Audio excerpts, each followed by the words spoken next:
എൻ്റെ എല്ലാ കൂട്ടുകാർക്കും നമ്മുടെ പുതിയൊരു വീഡിയോയിലേക്ക് സ്വാഗതം. അപ്പോൾ ഇന്ന് വൈകുന്നേരത്തെ കുറച്ച് ജോലികളാണ്. അപ്പോൾ വൈകുന്നേരം നമുക്ക് ഊണിന് സാമ്പാറുണ്ട്. അപ്പോൾ ഭരതേട്ടൻ വിളിച്ച് പറഞ്ഞു, നീ വേറെ ഒന്നും വയ്ക്കൊന്നും വേണ്ട, ഞാൻ മീൻ വാങ്ങിച്ചിട്ട് വരാം എന്ന് പറഞ്ഞു. അപ്പോൾ പറഞ്ഞിട്ടാവുമ്പോൾ കുറച്ച് നേരത്തേക്ക് കൊണ്ടുവരണ്ടേ. പക്ഷേ ഒരു 8:45 കഴിഞ്ഞിട്ടാണ് ആളെത്തിയത്. ഏകദേശം 9 മണി ആയി തന്നെ പറയാം. അപ്പോൾ പിന്നെ പെട്ടെന്ന് അത് വൃത്തിയാക്കി എടുക്കും വേണമല്ലോ. അപ്പോൾ ഒരു മഴ തോർന്നിട്ടുള്ള സമയമാണ്. എന്നാൽ ചെറിയ തണുപ്പും കാറ്റും കാര്യങ്ങളൊക്കെ ഉണ്ട്. അപ്പോൾ അത്യാവശ്യം ചെറിയ ടൈപ്പ് ചാളയാണ്, എന്നാലും കുഴപ്പമില്ല, നല്ല ഫ്രഷ് ആയിരുന്നു കേട്ടോ. അപ്പോൾ നമ്മൾ പെട്ടെന്ന് തന്നെ അത് വൃത്തിയാക്കി എടുത്തു. പണ്ടെന്നൊക്കെ പറഞ്ഞാൽ എനിക്ക് മീൻ വൃത്തിയാക്കാനൊക്കെ നല്ലോണം സമയം വേണമായിരുന്നു. പിന്നെ ഈ അടുത്ത് ഞാൻ ഒരു ഷോർട്സ് വീഡിയോയിൽ കണ്ടു ചാള വൃത്തിയാക്കാനായിട്ട് പെട്ടെന്ന് ക്ലീൻ ചെയ്യാന്നുള്ളത്. പക്ഷേ എനിക്ക് മീൻ നന്നാക്കുന്ന സമയത്ത് വീഡിയോ പിടിക്കാനായിട്ട് പറ്റില്ലല്ലോ. അപ്പോൾ മീൻ ക്ലീൻ ചെയ്യുന്ന സമയത്ത് മാളു ആണെങ്കിൽ ആ മീൻ കറിയിലേക്കുള്ള ഉള്ളി, പച്ചമുളക്, കറിവേപ്പില, ഇഞ്ചിയൊക്കെ ശരിയാക്കിക്കൊണ്ടിരിക്കുകയായിരുന്നു. അത് കഴിഞ്ഞ് അവൾ വന്നതിന് ശേഷമാണ് അവൾ എനിക്ക് വീഡിയോ എടുത്ത് തന്നത് കേട്ടോ. അപ്പോൾ ആ മീൻ ക്ലീൻ ചെയ്യണ മെത്തേഡ് ഞാൻ ഇനി ഞാൻ ചാള വൃത്തിയാക്കുമ്പോൾ കാണിച്ചു തരാം കേട്ടോ. അത് കുഴപ്പമില്ല, അത്യാവശ്യം ഇത്തിരി കൂടി ഈസി ആയിട്ട് എനിക്ക് തോന്നി. പിന്നെ ചാളയ്ക്ക് ഭയങ്കര തിക്കായിട്ടുള്ള ചെതുമ്പിലുണ്ടല്ലോ. പണ്ടൊക്കെ ഞാൻ കുറേ കഷ്ടപ്പെട്ടിട്ടുണ്ട്. എനിക്കിത് ഇത്ര അറിയില്ല. പിന്നെ നമ്മൾ പുറത്തിരുന്നിട്ടാണ് മീൻ നന്നാക്കുക. എൻ്റെ വീട്ടിൽ കേട്ടോ, പുറത്ത് അവിടെ കല്ലുമ്മ ഇരുന്നിട്ടാണ് മീൻ നന്നാക്കുക. അപ്പോൾ നമ്മുടെ ചുറ്റും കുറേ കാവൽക്കാരുണ്ടാവും, 2 പൂച്ചകളുണ്ടാവും, 2 കാക്കയുണ്ടാവും. അപ്പോൾ ഇതിനെയൊക്കെ പ്രതിരോധിച്ചിട്ട് വേണം മീൻ ശരിയാക്കാനായിട്ട്.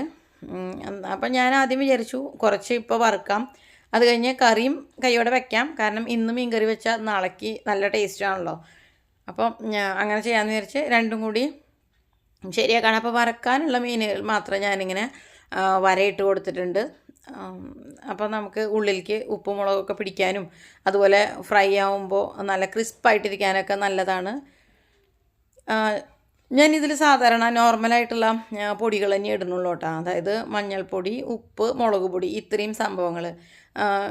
ചിലപ്പോൾ ഒക്കെ ഇങ്ങനെ ഇഞ്ചി വെളുത്തുള്ളി പേസ്റ്റ് അല്ലെങ്കിൽ കുരുമുളക് പൊടി അങ്ങനെയൊക്കെ ചേർക്കാറൊക്കെ ഉണ്ട്. പക്ഷേ എനിക്ക് അങ്ങനെ ആകുമ്പോൾ നല്ലോണം മുരിച്ചെടുക്കുമ്പോഴേക്കും ഇതിൻ്റെ ഈ അരപ്പും കാര്യങ്ങളൊക്കെ അങ്ങ് കരിഞ്ഞ് പോണ പോലെ തോന്നും. പിന്നെ ഇങ്ങനെ പൊള്ളിച്ചെടുക്കില്ലേ, അതായത് ഒരു 3/4 വേവായൊക്കെ ആയിട്ട് എടുക്കുമ്പോൾ പിന്നെയും ഈ ഒരു അരപ്പൊക്കെ അതുപോലെ തന്നെ കിടക്കുന്നുണ്ടാവും. അപ്പോൾ നമുക്ക് മാളുവിന് പ്രത്യേകിച്ചും സാമ്പാറും ഇങ്ങനെ കിരികിരാന്നനെ ക്രിസ്പായിട്ടുള്ള ഇങ്ങനത്തെ ഫിഷ് ഫ്രൈയും ഭയങ്കര ഇഷ്ടമാണ്. അപ്പോൾ ഞാൻ വരഞ്ഞു കൊടുത്തു. പിന്നെ നമുക്ക് അധിക സമയം മാരിനേറ്റ് ചെയ്ത് വെക്കാനുള്ള ടൈമും ഇല്ല, പെട്ടെന്ന് തന്നെ ശരിയാക്കി എടുത്ത് ഭക്ഷണം കഴിക്കാനാണ്. അപ്പോൾ ഇങ്ങനെ വരഞ്ഞു കൊടുത്തു കേട്ടോ.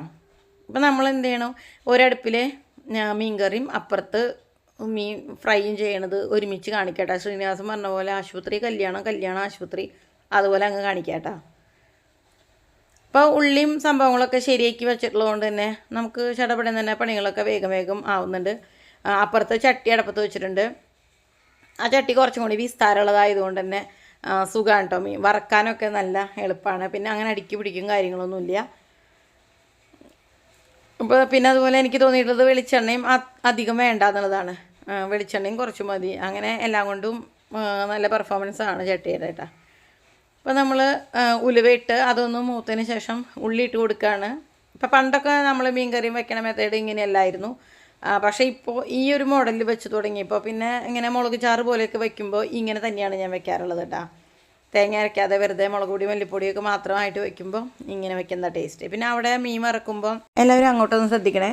അപ്പോൾ മീൻ വറക്കുമ്പോൾ വെളിച്ചെണ്ണ ചൂടായി കഴിഞ്ഞാൽ നമ്മൾ മീൻ ഇട്ട് കൊടുക്കുമ്പോൾ ജസ്റ്റ് അതിൻ്റെ വാല് പിടിച്ച് ഒന്ന് ആട്ടിയിട്ട് ഇട്ട് കൊടുത്തു കഴിഞ്ഞാൽ തീരെ അടി പിടിക്കില്ല കേട്ടോ. നമ്മൾ ജസ്റ്റ് ഒന്ന് വെച്ച് കണ്ടിട്ടുണ്ടാവുമെന്ന് വിചാരിക്കുന്നു. അപ്പോൾ അങ്ങനെ ഒരുപാട് ഷോർട്സിലും ഇങ്ങനെ ഷെഫ്മാരൊക്കെ ചെയ്യണത് ഞാൻ കണ്ടിട്ടുണ്ട്. അപ്പോൾ ഞാനും അതുപോലെ ഇങ്ങനെ ജസ്റ്റ് ഒന്ന് എണ്ണയിൽ ഒന്ന് ആട്ടിയിട്ട് വെച്ച് കൊടുക്കുമ്പോൾ അത് മറിച്ചിടാനും ഒക്കെ ഭയങ്കര ഈസി ആയിട്ട് തോന്നിയിട്ടുണ്ട് കേട്ടോ. അപ്പോൾ അതായത് ഇതൊക്കെയാണ് മാൾ ശരിയാക്കി വെച്ചു എന്ന് പറഞ്ഞത്. പച്ചമുളക് കീറിയിട്ടും ഇഞ്ചിയും കാര്യങ്ങളൊക്കെ റെഡിയാക്കി വെച്ചിട്ടുണ്ട്. അപ്പോൾ എല്ലാം കൂടി ഒന്നിച്ചിട്ട് വഴറ്റാണ്. നമ്മൾ ഓരോന്ന് സ്റ്റെപ്പ് ബൈ സ്റ്റെപ്പൊക്കെ വഴറ്റാണ്. സ്പീഡിൽ പണി ചെയ്യുമ്പോൾ അങ്ങനത്തെയുള്ള ചിട്ടവട്ടങ്ങളൊന്നും നോക്കില്ല, നമുക്ക് വേഗം കാര്യം കഴിയണം, അത്രയേ ഉള്ളൂ. അപ്പോൾ എല്ലാതും കൂടി ഒരുമിച്ചിട്ടിട്ട് അങ്ങ് വഴറ്റി കൊടുക്കുകയാണ് കേട്ടോ. അപ്പോൾ ഇതെന്ന് വെച്ചാൽ അങ്ങനെ തേങ്ങ അരച്ചിട്ടുള്ള കറി അല്ലാത്തതുകൊണ്ട് തന്നെ പെട്ടെന്ന് പണി കഴിയും. നമ്മൾ മുളക് പൊടികൾ മാത്രം ഇട്ട് കൊടുക്കുക, ഫിനിഷ് ചെയ്യുക, അത്രയല്ലേ വേണ്ടോ. അപ്പോൾ ഇതിലേക്കും കുറച്ച് നമ്മൾ ഓൾറെഡി മീനിലേക്ക് ഇട്ട് കൊടുത്തിട്ടുണ്ട് മഞ്ഞൾപ്പൊടിയും മുളക് പൊടിയൊക്കെ. പക്ഷേ ഈ ഒരു ഇത് വാട്ടണ സമയത്ത് കുറച്ച് മഞ്ഞൾപ്പൊടി ഇട്ട് കൊടുത്ത് അതിൻ്റെ കളറൊന്ന് മാറാനും അതുപോലെ ഇതിൽ അതിൻ്റെ ഒരു ഫ്ലേവർ കിട്ടാനൊക്കെ നല്ലതാണ്. അപ്പോൾ അതങ്ങ് ഇട്ട് കൊടുക്കാണ് കേട്ടോ. അപ്പോൾ നന്നായിട്ടൊന്ന് വാടി വരുന്ന വരെ നമുക്ക് ഇങ്ങനെ ഒന്ന് മിക്സ് ചെയ്യാം. അപ്പോൾ ഞാനിവിടെ ഇങ്ങനെ ഇപ്പുറത്ത് മീൻ കറി വെക്കുന്നതിൻ്റെ ഒപ്പം തന്നെ അപ്പുറത്ത് മീൻ ഫ്രൈയും ചെയ്യുന്നുണ്ട്. അപ്പോൾ ശ്രീനിവാസൻ പറഞ്ഞ പോലെ ഇവിടെ ആശുപത്രി, ഇവിടെ കല്യാണം, അങ്ങനെ മാറി മാറി കാണിക്കാനാണ് കേട്ടോ. അപ്പോൾ ഞാൻ ഇതിവിടെ ഇങ്ങനെ സിമ്മിലാണ് ഈ ചട്ടിയിൽ, എപ്പോഴും നമ്മൾ മീൻ ചട്ടിയിൽ സിമ്മിലിടാറുള്ളൂ. അപ്പോൾ പതുക്കെ നമ്മളിങ്ങനെ ഇളക്കിക്കൊണ്ടിരിക്കുന്നതിൻ്റെ ഇടയിൽ അവിടെ മീൻ വറുത്തിടാനുള്ള സമയമായിട്ടുണ്ട്. അപ്പോൾ ജസ്റ്റ് അതൊന്ന് വറുത്തിട്ട് കൊടുക്കാൻ കേട്ടോ. അപ്പോൾ കുറച്ച് മുളക് പൊടി, മല്ലിപ്പൊടി കാര്യങ്ങളൊക്കെ നമുക്ക് എടുത്തിട്ട് ഇനി ഇതിൽ ചേർത്ത് കൊടുക്കണം. ഈ പറഞ്ഞ പോലെ ഗ്രേവിക്ക് ആവശ്യമുള്ള മുളകിനും ഇതിനൊക്കെ ഉള്ളത് ചേർത്ത് കൊടുക്കണം. പിന്നെ നമ്മൾ പുളിക്ക് തക്കാളി ചേർത്തിട്ടുണ്ടെങ്കിലും കുറച്ച് കുടപ്പുളിയും ചേർത്ത് കൊടുക്കുന്നുണ്ട് കേട്ടോ. അപ്പോൾ അതാ ഞാൻ വലിയൊരു ടീസ്പൂണ് മുളക് പൊടി ഇട്ട് കൊടുത്തിട്ടുണ്ട്. അതുപോലെ തന്നെ നമ്മൾ മല്ലിപ്പൊടിയും ചേർത്ത് കൊടുക്കുന്നുണ്ട്. ഇതിൻ്റെ രണ്ടിൻ്റെയും പച്ചമണം മാറാനായിട്ട് ചെറുതായിട്ടൊന്ന് എല്ലാം കൂടി മിക്സ് ചെയ്ത് കൊടുക്കുക. അപ്പോൾ ചട്ടി അത്യാവശ്യം നല്ല ചൂടുണ്ട്, അതുകൊണ്ട് തന്നെ അതിൻ്റെ പച്ചമണമൊക്കെ മാറി കിട്ടും. അത് കഴിഞ്ഞ് നമ്മൾ ഈ പുളി, തക്കാളി പുളിക്ക് ചേർക്കുന്നുണ്ടെങ്കിൽ നമ്മൾ കുറച്ച് കുടപ്പുളി വെള്ളത്തിലിട്ടിട്ട് അതുകൂടി അങ്ങ് ഇട്ട് കൊടുക്കുന്നുണ്ട്. അപ്പോൾ ചൂടുവെള്ളത്തിൽ ആദ്യം ഒന്ന് കുടപ്പുളി കഴുകി വൃത്തിയാക്കിയിട്ടാണ് നമ്മൾ ചൂടുവെള്ളം ഒഴിച്ചിട്ട് അതിൽ കുതിർത്തിയിടും. അതാദ്യം തന്നെ നമ്മൾ ചെയ്ത് വെച്ചിട്ടുണ്ടായിരുന്നു. അപ്പോൾ അതുകൊണ്ട് തന്നെ ആ വെള്ളവും കുടപ്പുളിയും കൂടിയിട്ട് അതിലേക്ക് അങ്ങ് ചേർത്ത് കൊടുത്തു കേട്ടോ. ഇനി കുറച്ചുകൂടി ഞാൻ വെള്ളം ചേർത്ത് കൊടുത്താണ്, കാരണം അതിലത്തെ ആ തക്കാളിയും ഇഞ്ചിയും ഉള്ളിയും എല്ലാത്തിനും ഇത്തിരി വേവ് ഉണ്ടല്ലോ.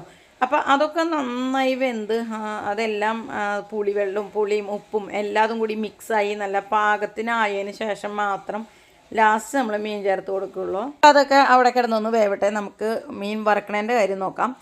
അപ്പോൾ ഞാൻ പറഞ്ഞല്ലോ, ഈ ചട്ടി നല്ല ഫ്ലാറ്റ് ആയതുകൊണ്ട് തന്നെ നമുക്ക് കുറച്ച് എണ്ണ മതി. അതുപോലെ തന്നെ തിരിച്ചിടാനും മറിച്ചിടാനും ഒക്കെ നല്ല ഈസിയാണ്, ഒട്ടിപ്പിടിക്കണമൊന്നുമില്ല. ഇത് ഞാൻ ഒരു 4-5 വർഷം മുമ്പ് ഫ്ലിപ്കാർട്ടിൽ നിന്ന് വാങ്ങിച്ചതാണ്. 240 രൂപയോ 250 രൂപയായിട്ടാണ് ഇതിന് വിലയുള്ളൂ. പിന്നെ ഇത് പ്രീ സീസണിൻ്റെ അല്ല, നമ്മൾ സീസൺ ചെയ്യണം. ഇരുമ്പ് ചട്ടിയൊക്കെ മയക്കണ വീഡിയോ സീസൺ ചെയ്യണ യൂട്യൂബിലുള്ള പ്രസിദ്ധമായ 2 വീഡിയോ എൻ്റെ ചെയ്യണം. അപ്പോൾ അതൊന്നും ഞാൻ ലിങ്ക് അതിൽ കൊടുക്കാം, നിങ്ങൾ നോക്കിയാൽ മതി. ദോശക്കല്ലിൻ്റെ പോലത്തെ മെറ്റീരിയലല്ല. ദോശക്കല്ലെന്ന് വെച്ച് പറയുമ്പോൾ കാസ്റ്റ് ചെയ്യണമാണല്ലോ. ഇത് ജസ്റ്റ് ഇരുമ്പാണ്, ഇരുമ്പിൻ്റെ ഷീറ്റാണിത്. അപ്പോൾ ഇത് ഭയങ്കര വെയിറ്റ് എന്ന് പറയാനില്ല, എന്നാൽ ഒരു പാകത്തിനുള്ള വെയിറ്റേ ഉള്ളൂ. ഇതിലിങ്ങനത്തെ ഓരോന്ന് വറക്കാനും അങ്ങനെ പഴംപൊരി അങ്ങനത്തെ ഐറ്റംസൊക്കെ ഉണ്ടാക്കാനും ഒക്കെ അടിപൊളിയാണ് കേട്ടോ. അപ്പോൾ ഞാൻ വേണമെന്നുണ്ടെങ്കിൽ ഞാൻ ലിങ്ക് കൊടുക്കാം, കാരണം നമ്മളിവിടെ ഇങ്ങനെ ഒരു ചിലതൊക്കെ കാണുമ്പോൾ പലരും ചോദിക്കാറുണ്ട്, ചേച്ചി ഇതെവിടെ നിന്ന് വാങ്ങിച്ചതെന്നൊക്കെ. അപ്പോൾ നമ്മൾ ഷോപ്പിൽ നിന്ന് വാങ്ങിച്ചാണെങ്കിൽ ഇപ്പോൾ എല്ലാവർക്കും അത് വാങ്ങിക്കാൻ പറ്റില്ലല്ലോ. കഴുകി കഴിഞ്ഞിട്ട് നമ്മൾ ജസ്റ്റ് നന്നായിട്ട് ഒന്ന് ജസ്റ്റ് ചട്ടി അടുപ്പത്ത് വെച്ചൊന്ന് ചൂടാക്കി കൊടുക്കുക. അല്ലെങ്കിൽ ഇങ്ങനെ ഒരു കറവെള്ളം പോലെ ഇങ്ങനെ അടിയിൽ ഊറിക്കെടുക്കുക. അപ്പോൾ നമ്മൾ ജസ്റ്റ് ഒന്ന് ചൂടാക്കി കൊടുത്തിട്ട് ഒരു തുണ്ട് നല്ലെണ്ണ അപ്ലൈ ചെയ്ത് ഒരു പേപ്പർ കഷ്ണമോ തുണി കഷ്ണമോ എന്തെങ്കിലും കൊണ്ട് ഒന്ന് ചുറ്റിച്ചെടുത്ത് എടുത്തു വെച്ചാൽ മതി, ഒരു കുഴപ്പമില്ല. പിന്നെ അടുത്ത പ്രാവശ്യം ഉപയോഗിക്കുമ്പോൾ നന്നായി കഴുകുക, കാരണം നല്ലെണ്ണയുടെ ഒരു മണം ഉണ്ടാവുമല്ലോ. കഴുകി വൃത്തിയാക്കിയിട്ട് വീണ്ടും ഉപയോഗിക്കാം കേട്ടോ. അടിപൊളി ചട്ടിയാണ്, ഞാൻ ഗ്യാരണ്ടി. ഞാൻ ഒരു 4-5 കൊല്ലമായിട്ട് ഇതിങ്ങനെ ഉപയോഗിക്കാറുണ്ട്. സൂപ്പർ സാധനം. 4 കൊല്ലമായിട്ടില്ല കേട്ടോ, സോറി, തള്ളി ഇപ്പം അങ്ങോട്ട് നീങ്ങിപ്പോയതാണ് 2 കൊല്ലം. അപ്പോൾ ഞാൻ പറഞ്ഞല്ലോ 250 ആ ഒരു റേഞ്ചിലുള്ള വിലയാണ്. അത് വെച്ച് നോക്കുമ്പോൾ വിലയേക്കാൾ കൂടുതൽ പെർഫോമൻസാണ് ഈ ചട്ടിക്ക് കേട്ടോ, ഞാൻ ഗ്യാരണ്ടി. ഇവിടെ നമ്മുടെ മീൻകറിയുടെ ചാറിന് ആവശ്യമുള്ള എല്ലാ അതിലുള്ള ഇട്ടേക്കണ ഉള്ളി, ഇഞ്ചി, അതുപോലെ തന്നെ പച്ചമുളക്, തക്കാളി, ഇങ്ങനത്തെ സാധനങ്ങളൊക്കെ ഒന്ന് സെറ്റായി. കുടപ്പുളി, അതിലത്തെയൊക്കെ പുളി തിളച്ച് ഇറങ്ങി അതിങ്ങനെ ശരിയായി വന്നുകൊണ്ടിരിക്കുകയാണ്. അപ്പോൾ ഈ സമയത്ത് നമുക്ക് ടേസ്റ്റ് നോക്കിയിട്ട്, ഇപ്പോൾ അതിൻ്റെ പച്ച ടേസ്റ്റ് ഒന്നും ഉണ്ടാവില്ല. അപ്പോൾ ടേസ്റ്റ് നോക്കിയിട്ട് അതിൻ്റെ പുളി, ഉപ്പ്, എരിവ് ഇങ്ങനത്തെ കാര്യങ്ങളൊക്കെ ഇപ്പം നമുക്കൊന്ന് അഡ്ജസ്റ്റ് ചെയ്ത് കൊടുക്കാം. ഈ ചാറിന് ആവശ്യമുള്ളത് കേട്ടോ, അതിനെ മുന്തി നിൽക്കണ്ട. അപ്പോൾ നമ്മുടെ മീനൊന്ന് ഇടയ്ക്കൊന്ന് മറിച്ചിട്ട് കൊടുക്കാം. അപ്പോൾ എല്ലാതും ഒരു ട്രിപ്പ് ഒന്ന് അപ്പുറത്തോട്ട് മറിച്ചിടുകയാണ്. ഇതിനിങ്ങനെ ഈ കളിച്ചിട്ട് ഇതിന് കാതൊന്നും ഇല്ലാത്തതുകൊണ്ട് തന്നെ നമുക്ക് ഈസി ആയിട്ട് ഏത് ഭാഗത്തുനിന്ന് വേണമെങ്കിൽ മറിച്ചിടാനും തിരിച്ചിടാനൊക്കെ പറ്റും. പിന്നെ കൂടുതൽ മീനുണ്ടെങ്കിൽ നമുക്കൊരു പ്രശ്നവുമില്ല. ഇതുപോലെ നിരത്തിയിട്ട് നമുക്കിങ്ങനെ ചട്ടി ചെരിച്ച് ഓരോ പോർഷനിൽ ചെരിച്ച് വെച്ചിട്ടും ചെയ്ത് കൊടുക്കാം. ഇത് ഞാൻ പുകയില്ലാത്ത അടുപ്പിൽ വെച്ചിട്ടും യൂസ് ചെയ്യാറുണ്ട്, കാരണം ആ അടുപ്പിലും ഇത് വെക്കാനായിട്ട് നല്ല കറക്റ്റാണ്. പിന്നെ കുറച്ച് തീ എന്തെങ്കിലും കത്തിച്ചാൽ മതി, നല്ല അടിപൊളിയായിട്ട് കിട്ടും. അപ്പോൾ നമ്മളിവിടെ ഇതിൻ്റെ കഷ്ണങ്ങളൊക്കെ വെന്ത് ഒരുവിധം ആയിട്ടുണ്ട്. അപ്പോൾ നമ്മൾ മീനിട്ട് കൊടുക്കുക, കാരണം മീനിട്ടതിന് ശേഷം പിന്നെ ബാക്കിയുള്ളതൊന്നും വേവാനായിട്ട് ഒന്നും ഉണ്ടാവില്ല. അപ്പോൾ മീനിട്ട് കൊടുത്ത് നമ്മളെപ്പോഴും കുറഞ്ഞ തീയിൽ തന്നെ ഇട്ട് കൊടുക്കണേ. അതുപോലെ മീനിട്ടതിന് ശേഷം പിന്നെ നമ്മൾ വല്ലാതെ ഇളക്കുക അങ്ങനെയൊന്നും ചെയ്യില്ല. അപ്പോൾ അതാണ് പറഞ്ഞത്, ഉപ്പോ എന്തെങ്കിലും വ്യത്യാസം ഉണ്ടെങ്കിൽ അത് ചേർത്ത് കൊടുക്കണമെന്ന്. ആ സമയം കൊണ്ട് നമ്മുടെ മീൻ ഇവിടെ ഏകദേശം ശരിയായിട്ടുണ്ട്. ഒന്നുകൂടി ഒന്ന് ആവാനുണ്ട് തോന്നിയതുകൊണ്ട് തന്നെ ജസ്റ്റ് ഒരു ഇപ്പുറത്തെ ഭാഗം കൂടി, ഈ അടിവശം ഉണ്ടല്ലോ, ആ ഭാഗം കൂടി ഒന്ന് ആയിക്കോട്ടെ എന്ന് വിചാരിച്ചാൽ അങ്ങനെ ഒന്ന് ഇട്ട് കൊടുത്തതാണ് കേട്ടോ. നമ്മളിതും ചെറിയ തീയിലാണ്, കാരണം അത്യാവശ്യം ചൂട് കയറി കഴിഞ്ഞാൽ ഇതിന് നല്ല ചൂടുണ്ട്. പിന്നെ നമ്മളത് തീ ഓഫ് ചെയ്തു. എന്നിട്ട് അങ്ങനെ വാങ്ങാണ് കേട്ടോ. കാരണം എനിക്ക് ധൈര്യമില്ല, തീ കത്തിക്കൊണ്ടിരിക്കുമ്പോൾ അങ്ങനെ വാങ്ങി കഴിഞ്ഞാൽ എണ്ണയിൽ കിടക്കുന്നത് കൂടുതൽ അങ്ങ് മൊരിയും. അപ്പോൾ ഞാൻ നല്ലോണം അങ്ങ് സിമ്മാക്കി വെച്ചിരിക്കുകയാണ്, ഓഫ് ചെയ്തിട്ടില്ല, നല്ലോണം സിമ്മാക്കി വെച്ചിരിക്കുകയാണ് കേട്ടോ. അപ്പോൾ നമുക്ക് കുറച്ച് മീനിൻ്റെ പരിഞ്ഞിലുണ്ട്, കുറച്ചേ ഉള്ളൂ, ചില സമയത്ത് നല്ലോണം ഉണ്ടാവും. അപ്പോൾ ഇതിനെന്താ കുഴപ്പമെന്ന് വെച്ചാൽ ഫുൾ ഇതിൽ നെയ്യാണ്. അപ്പോൾ അതിൽ ഇത്തിരി ഉപ്പും മുളകൊക്കെ നമ്മൾ ആ ബാക്കിയുള്ളതിൽ അങ്ങനെ ഇട്ട് കൊടുത്തിരിക്കുകയാണ്. ഇതിനെന്താ പ്രശ്നം എന്ന് വെച്ചിട്ടുണ്ടെങ്കിൽ പൊട്ടിത്തെറിക്കും. അപ്പോൾ നമ്മുടെ മേലേക്ക് ചിലപ്പോൾ തെറിക്കും, അതുപോലെ തന്നെ ചുമരിലേക്കൊക്കെ നന്നായിട്ട് അങ്ങനെ പൊട്ടിത്തെറിക്കും. അപ്പോൾ അതുകൊണ്ട് തന്നെ ഇത് വറക്കണ സമയത്ത് ജസ്റ്റ് ഒന്ന് അടച്ചു വെക്കണം നല്ലതാട്ടോ. അപ്പോൾ ഇവിടെ നമ്മൾ ചെറിയ തീയിലാണ് ഇട്ടേക്കണേ. ആ മീനിലേക്ക് ഉപ്പും പുളിയൊക്കെ ഒന്ന് പിടിക്കാനായിട്ട് കുറച്ച് നേരം ഒന്നിട്ട് തിളപ്പിക്കുക. നമ്മുടെ മീൻ വറുത്തത് ആദ്യത്തെ ട്രിപ്പ് ഞാൻ പിള്ളേർക്ക് ഊണ് കഴിക്കാനുള്ളത് അങ്ങ് കൊടുത്തു വിടാനായിട്ടാണ് കേട്ടോ. നമ്മുടെ മീൻ കറിയൊക്കെ മീനൊക്കെ പാകത്തിന് വെന്തിട്ടുണ്ട്. അപ്പോൾ ചാളയ്ക്കാകുമ്പോൾ പിന്നെ കുറേ അധികം വേവില്ല, ജസ്റ്റ് അതൊന്ന് അടച്ചു വയ്ക്കുകയാണ്. കാരണം മാളൂന് ഇപ്പം മീൻ കറി ആവശ്യമില്ല, അവൾക്ക് സാമ്പാർ ചൂടാക്കിയത് മതി എന്ന് പറഞ്ഞു. അപ്പോൾ സാമ്പാർ കേട് വന്നിട്ടല്ലാട്ടാ പറയണേ, പക്ഷേ ഇങ്ങനെ നല്ല മഴ പെയ്യുമ്പോൾ അപ്പോൾ സാമ്പാർ നല്ല ചൂടോടുകൂടിയുള്ള സാമ്പാറും മീൻ വറുത്തതും കൂടി ആകുമ്പോൾ നല്ല കോമ്പിനേഷനാണല്ലോ.